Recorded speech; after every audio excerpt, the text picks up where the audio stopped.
ቅዱስ ሚካኤል ለእናንተም የምትበሉትን እንጀራ ያስጣችሁ። እስራኤልን በምድረ በዳ የመራው መና ያወረደላቸው መልአክ ቅዱስ ሚካኤል ለእናንተም የምትበሉትን እንጀራ ይስጣችሁ። ቅዱስ ሚካኤል አለ። የምትወዱት ዛሬ ሲበደም ቅዱስ ሚካኤል በሉ። ድንግል ማርያምን ከእናቷ ማይፀን ጀምሮ ያልተለያት የጠበቃት መልአክ ነው። ስለዚህ ሲበደም ቅዱስ ሚካኤል በሉ። ጠላታችን ዲያብሎስን ረግጦ ያሳፈረ መልአክ ነው። ቅዱስ ሚካኤል በሉ። እኔ ያንተ ባሪያ ርቦኝ አለ። በጎቼ ጠግበዋል። ከጌታው ቤት እንጀራ በልቼ ልምጣ ጠብቅልኝ ብሎት ለሚካኤል ሰጠና ሄደ። ለማን ይተዋል? ለሚካኤል እንጂ። ማን አደራ? ሰው አደራ ይበላል። ለሚካኤል ነው እንጂ አደራ የሚሰጠው። ለሚካኤል አደራ ሰጥቶ ሄደ። ከዛስ በጎቹን ትቶ በሜዳ ባዶ እጁን ተሜ ሲመጣ ከጌታው ፊት ቆመና በጎቼን አስበላህብኝ አይደል አለው።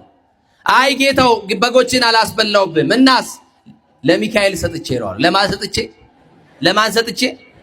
ለሚካኤልማ ከሰጠ ሚካኤልን አውቀዋለሁ። አታውቁትም? ሚካኤልን እስቲ እናውቀዋለን የምትሉ የደረሰላችሁ ቅዱስ ሚካኤል ከፍ አድርጋችሁ አመስግኑት። መልአከ ምሕረት ቅዱስ ሚካኤል አውቀዋለሁ። አብሉት፣ ይብላ፣ ይጠጣ አሉትና ቅዱስ ሚካኤልን በቅዱስ ሚካኤል እንጀራ በላ።